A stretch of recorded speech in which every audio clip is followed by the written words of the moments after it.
is the concept of self and identity, and I think that's where you began explaining to us that.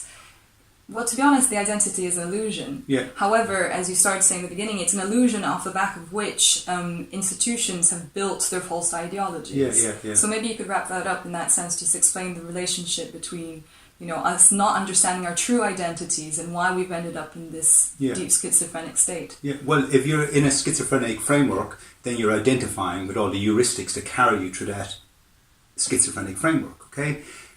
And, so we have to, if we get a grip of the I, then we will all carry ourselves through a framework, a single contextual framework as I coming through as all. And there will be respect in that field because we're not out to hurt ourselves. God, no animal is out to hurt itself. Okay, it's illogical. So we will not be out to hurt ourselves. So all the identifying factors of all the ideologies that have been corrupt mindsets, cognitive mindsets have been in schizophrenic states. And it wasn't good for any of them, okay? And they all had no meaning to their lives. They didn't get to live the transcendental high life. They got to live relative lives of harmony in relation to food and love and a few desires, but there's nothing in that, okay? There was nothing in it. So they all lost out. All the capitalists are losing out. What are they capitalising on? I'm asking you to capitalise on the transcendental makeup in your head. Let's just capitalise correctly. Okay, let's just capitalise on the fact there's a God coming through 7 billion heads. Let's capitalise on that gigantic perspective and become wealthy with it. That's transcendental, okay? Beyond that, anyway, beyond the nonsense. I identify with that. You identify with that, it seems, because you're concurring. I know a lot of people who identify with the transcendental well. So what does that mean in us? Why are we identifying with that? Okay, so we're going to get into identity.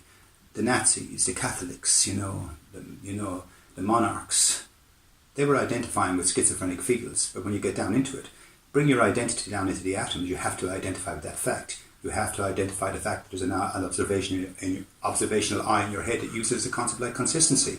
Why weren't the monarchy tapping that? Because if they were, they would have realised there was no consistency with their bullshit schizophrenic ideologies. That's because we're primitive and basic, given their circumstances on the ladder of evolution. Bless. Okay, monkeys that had found themselves in hats and a few notions that gave them some kind of volume. Anyway, if that makes sense. So identifying factors. So once we get back to source and identify with source, our species will be able to move forward with the correct alignment of mind, of mindset.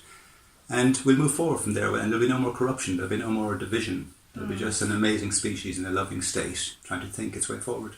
So just to kind of bring, I guess, a bit of summary to that. In one sense, what you're saying is that because you don't identify with anything that, I guess ordinarily people would identify themselves with, your identity, as you call it, is that of source. Yeah. And perhaps it transcends this field of identity. It transcends this field of identity. And perhaps then we can begin understanding what's colloquially used as the term of oneness. Yeah. In the sense that, when you read or you hear from other spiritual traditions, they're often talking about us being a oneness. Yeah. But if I were to ask you what that means for you, is that you identify with every single human being in this planet, that we are just one identity. One identity, absolutely. The difference, say, the Buddhist, or the Zen masters is, like, they were not talking about predicates. Let's go back over their books, okay? They weren't talking about axiomatic spectrums of thought. That wasn't happening, okay?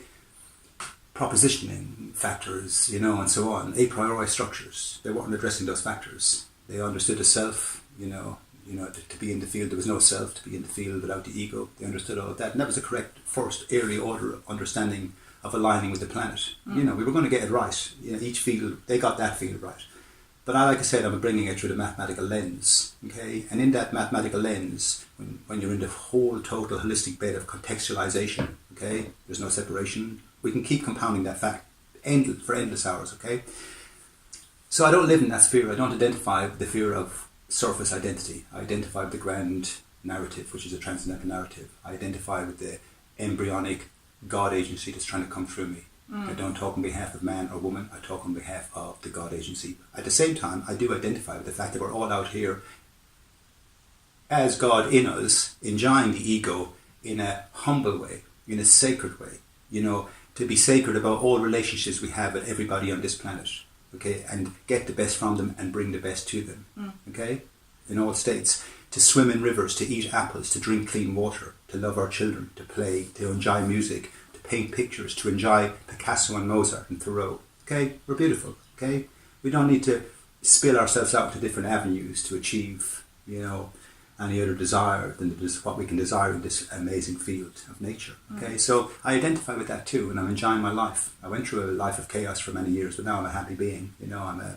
gentle being on this planet, enjoying the amazing playground that this reality is. So I identify with that. But like I said, my strength comes from identifying with the grand narrative, the correct transcendental narrative. That's what gives me strength and scope and scale and accuracy.